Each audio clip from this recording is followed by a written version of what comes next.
গল মার্ভেলসের মধ্যমণি সাকিব আল হাসান লঙ্কা টি10 super league খেলতে শ্রীলঙ্কায় পা রাখতেই সবার হুড়োহুড়ি। মঙ্গলবার পৌঁছেই বুধবার গল মার্ভেলসের হয়ে মাঠে নামলেন সাকিব আল হাসান। প্রতিপক্ষ ক্যান্ডি বোল্টস। টস জিতে গল ফিল্ডিংয়ে।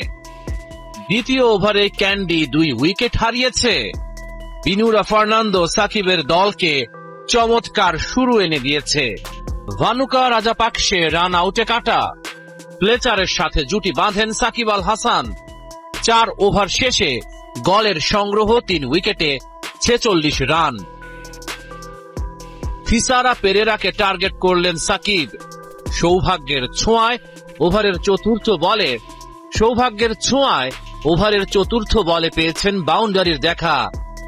শেষ 2 বলে তারকা অলরাউন্ডারের বিগ হিটিং, টানা 2টা ছক্কা। 5 বলেই সাকিবের সংগ্রহ তখন 18 রান। সাকিবকে দেখে মারমুখী ভূমিকায় ফ্লেচার। এই 2 জনের তাণ্ডবে ম্যাচ জিতে নেয় গল মার্ভেলস। টুর্নামেন্টে শুভ সূচনা সাকিবের দলের।